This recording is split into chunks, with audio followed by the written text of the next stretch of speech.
চৰাইদেউ জিলাৰ বৰহাট চাহ বাগিচাত উত্তপ্ত পৰিস্থিতি।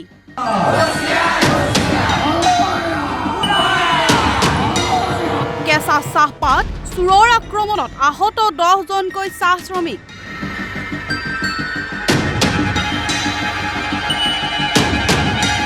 এজনৰ অৱস্থা সংকটজনক।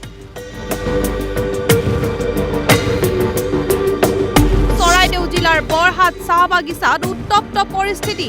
শ শ শ্ৰমিকে উত্তাল কৰে বাগিচাৰ চৌহদ। নিশা কেঁচা চাহপাত চোৰৰ এটি বৃহৎ দলে বাগিচাখনৰ 10জনকৈ চকীদাৰক আক্ৰমণ কৰা ঘটনাক লৈ তীব্ৰ প্ৰতিবাদ সাব্যস্ত কৰে। বাগিচাখনৰ 16 নং খণ্ডত এটা বৃহৎ চাহপাত চোৰৰ দলে চাহপাত চুৰি কৰি থকাৰ খবৰ পাই বাগিচাৰ এটা 10জনীয়া চকীদাৰৰ দলে চোৰৰ দলটোক বাধা প্ৰদান কৰিবলৈ যাওঁতে অৰ্ধশতাধিক লোকক লগত লৈ অহা বৃহৎ চোৰৰ দলটোৱে বাগিচাৰ চকীদাৰ কেইজনক চোকা অস্ত্ৰৰে আক্ৰমণ কৰে। আক্ৰমণত গুৰুতৰভাৱে আহত হয় মিছেল কেৰকেটা, হেমন্ত লোহাৰ আৰু বিটু লোহাৰ, ৰাধেশ্যাম তাঁতী, শংকৰ খৈৰা, অমি তেলী আৰু লবেন্টো কেৰকেটা। গুৰুতৰভাৱে আহত হোৱা তিনিওজনকে উন্নত চিকিৎসাৰ বাবে চাবুৱা টাটা মেমৰিয়েল চিকিৎসালয়ত প্ৰেৰণ কৰা হয়। অতি শীঘ্ৰে চোৰৰ দলটোক কৰায়ত্ব কৰি কঠোৰ শাস্তিৰ দাবী জনোৱাৰ লগতে বাগিচাৰ কেঁচা পাত চুৰি ৰোধ কৰিবলৈ আৰক্ষী প্ৰশাসনক দাবী জনাইছে। ঐতিহাসিক চৰাইদেউ জিলাৰ সাপেকাঠি ৰাজহ চক্ৰৰ অন্তৰ্গত বৰহাট আৰক্ষী থানাৰ বৰহাট চাহ বাগিচাৰ এক বৃহৎ চাহ বাগিচা এখন ঐতিহাসিক চাহ বাগিচা হয়। এই চাহ বাগিচাত পাত চোৰৰ ক্ষেত্ৰত বিষয়টো কিন্তু কোনো নতুনত্ব বিষয় নহয়। বহুত দীৰ্ঘদিন সময় ইয়াত পাত চোৰৰ সন্তাস চলি আছে আৰু ইতিমধ্যে এই সন্দৰ্ভত জিলা প্ৰশাসন, জিলা শ্ৰম বিষয়াক বহুতবাৰ নিবেদন জনোৱা হৈছে।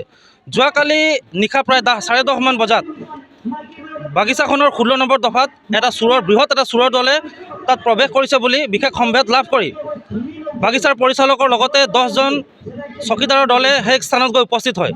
বাগিচাখনৰ 16 নম্বৰ দফাত প্ৰৱেশ কৰা সেই 89জনীয়া চোৰৰ দলটোৱে গোটেই চকীদাৰৰ দলটোৰ ওপৰত আক্ৰমণ কৰিয়ে তেখেতলোকে কেৱল ক্ষান্ত নহয়, সেই টহলদাৰীত যোৱা যিখন বাহন আছিলে বাহনখনকো তেখেতলোকে মাৰি চুৰমাৰ কৰিছে।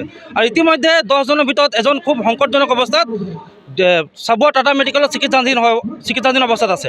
এটা কথা খুব স্পষ্ট, সোণাৰী সমষ্টিৰ বৰহাট চাহ বাগিচাখন বিশেষকৈ নিৰ্বাচনৰ সময়ত এক কেন্দ্ৰবিন্দুৰ স্বৰূপ।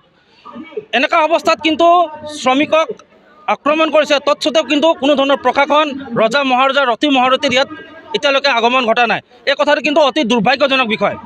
আমি সদৌ অসম আদিবাসী ছাত্ৰ সন্থা, অসম চাহ মজদুৰ সংঘ, চাহ জনগোষ্ঠী ছাত্ৰ সন্থা এটা কথা স্পষ্ট, অসম চৰকাৰ, জিলা প্ৰশাসন তথা অসম আৰক্ষীৰ গৃহ বিভাগক আমি এটা কথা স্পষ্টভাৱে জনাই দিব বিচাৰিছোঁ আৰু বিশেষকৈ অসম চৰকাৰৰ শ্ৰম বিভাগটোক এটা কথা স্পষ্ট, আপোনালোকে কেৱল ভোটৰ স্বাৰ্থত আমাৰ ওচৰলৈ নাহিব।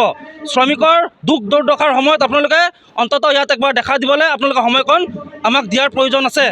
এটা কথা স্পষ্ট, আমি তিনিওটা সংগঠনে যদি 24 ঘণ্টাৰ ভিতৰত এই 89জনীয়া চোৰৰ দলটোক যদি তেখেতলোকে কৰায়ত্ব কৰিব নোৱাৰে, চিনাক্তকৰণ কৰিব নোৱাৰে, আমি তিনিওটা দল সংগঠনে তথা বৃহত্তৰ বৰহাট চাহ বাগিচাৰ শ্ৰমিক ৰাইজক লৈ কিনি আমি কিন্তু পথ অৱৰোধ কাৰ্যসূচী ল'বলৈ কিন্তু আমি বাধ্য হ'ম।